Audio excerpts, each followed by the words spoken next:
Off the bat, I'm gonna share something with you that may surprise you. I never played an Animal Crossing game before this challenge. I've had this game in my collection for quite a while, yet I've yet to dabble with this cutesy animal life sim that Nintendo fans have come to love over the years. And before I go further, yes, this is a different room. I moved in the last week, so things are still all over the place. I know the setup looks bad right now, but I promise within the next few weeks, things will gradually start to look better.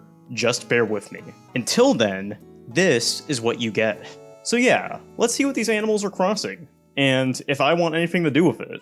With a non-traditional game like this, your first question may be, what is your game completion goal for today? And, well, that's a pretty important thing to ask. In fact, out of all the games I've played so far, this is the game where I got asked that the most. This was a question I was majorly asking myself as well, considering I had yet to experience Animal Crossing before. Let's get into the game's introduction, and then I can answer this burning question.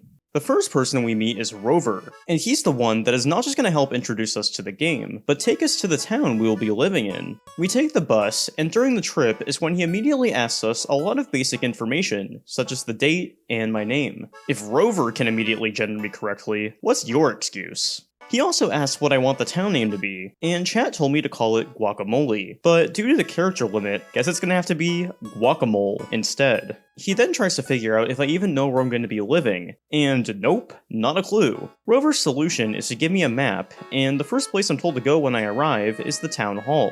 This is where I meet Pelly, who keeps this hall up and running. She shares that there's 4 different houses available, and I'm able to pick whichever one I want. So now it's time to explore the town a bit more. I first ran into Blathers, who runs the museum. Since the game just started, there's nothing to see here, but if you played the game for long enough, you can contribute to what gets placed here. Spoiler alert, I never did any of this, and that's due to the goal I had for today. The most common goal that was suggested to me was paying off all my debts, and this is in relation to the housing situation I'm shoved into. After entering the first available house I see, I run into Tom Nook, perhaps the most important character here. He asks if I want to purchase this house, and I'm like, sure, I guess. He breaks down the total cost for living here, and while I don't have enough money to pay it up front, he is nice enough to allow gradual payments towards it. This immediately leads towards a discussion regarding the horrors of capitalism, with him asking what I'm gonna do for work in order to pay it off. I guess to start, I get to be his little work slave. How exciting! It's just like real life! Before doing that though, there's more to explore in the town. I figured out Bob is my next door neighbor. From what I've gathered online, he's a very beloved character, and some may say I got lucky, considering that the towns in this game are randomly generated. Each time you make a new town, it won't be the same as the last. I continue to explore all over the town. I run into the Able sisters who run a clothing shop, I read some signs that give you useful tips, and then I head back to town hall. Pelly sets me up with the banking system I'll be using for my debt, and then I run into the mayor. He asks what my favorite animal is, and I'm assuming he wants me to say turtle, considering that's what he is. But out of these options, I chose cat. I feel like if I were to choose now, I probably would have responded pelican. I love those goofy birds. But anyways, now that I've said hello to every person I needed to, it's back to Nook, except apparently I didn't talk to everyone yet. I go and quickly greet the other neighbors. Tiffany, Margie, Pierce, Tippy, and Roscoe. Now it's time to have my labor exploited. I'm given a part-time worker uniform, and he asked me to plant some flower seeds as well as tree saplings. So I go around town and randomly plop these down. Afterwards, he sends me on some mail deliveries, and while doing that, Roscoe shares with me how easy it is to grab fruit from trees. That will be a crucial thing to remember for later. I go back to Nook, and he wants me to deal with even more mail shenanigans, this time wanting me to do a mixture of further deliveries and writing letters. A lot of the time when you deliver something to a villager, they give you an item in return, generally things you can use to decorate your house, like this plank flooring I got from Tiffany.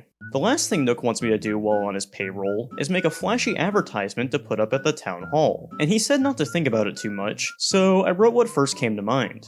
So Nook has some money to give, except instead of doing that, he just puts it towards the home loan. Thanks, Tom. Guess I'll survive off the tree fruit. Except maybe not, because the fruit is one of the many things I can sell to him in order to earn money towards the house. While I'm here, I also bought a fishing rod. I head towards the very bottom of the town where the beach is, and while I'm trying to fish, I got bit by a mosquito. Ouch. At least I was able to catch a squid afterwards. While I'm at it, I also collect the shells along the coastline. As long as Nook will buy it, I will take it. Before I can see him again, I briefly fall into what is a buried pitfall seed, and once seeing him again, I buy a shovel this time. I run into Margie while finding more to sell, and she insists I need a new nickname, and I refuse. I had enough of that growing up. Patty will do. Thanks. I later found out that you can save the game by sleeping inside your house, so I did exactly that, and that's when I ran into Rossetti, who goes into a whole rant about how to properly play the game. And also while I'm at it, I should maybe talk about how this game controls a bit more, because I somehow haven't done that yet. The way you move through the overworld is by moving and then clicking the cursor where you want to go on the screen. In fact, you'll be using the cursor a lot in this game, and that's maybe my biggest complaint here. In many ways, this feels like one of those Wii titles where it could have worked without pointer controls, but then they threw all the cursor stuff on top of it last second in order to try to make it feel like an entry on the Wii. But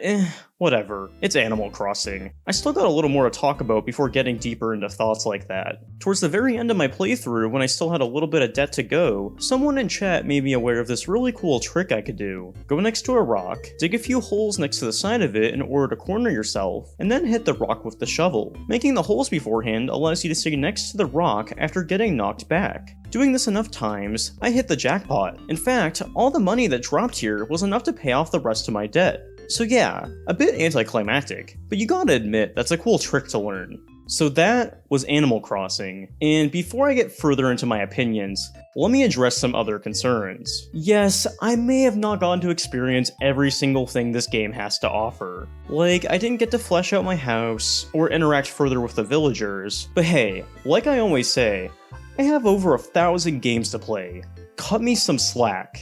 So getting into the actual game, it's great. I can now see why so many people have gotten into the Animal Crossing entries released over the years. While my time with it here was brief, it has a great casual vibe. You shouldn't be entering these games expecting a more typical gaming experience. That's what's great about chiller titles like this. With that being said, you heard me complain about the pointer controls earlier. This feels like what otherwise could have worked on the GameCube, but then they had to go above and beyond to make sure the sensor bar needed to be used. I don't think it's necessarily the worst thing in the world, but personally, I think struggling with the cursor kinda takes away from the casual experience a little bit at times. With that being said, I rated it an 8. It's Animal Crossing. And now, I'm a huge fan. This makes me want to play another entry in the series to see how much the pointer controls may get in the way, and I may even explore City Folk further in my own time. It's going to be hard to follow up such a great game like this. Unfortunately, I can tell you for a fact that the next one I'm going to be talking about is the complete opposite of that, but until I get to talk about that,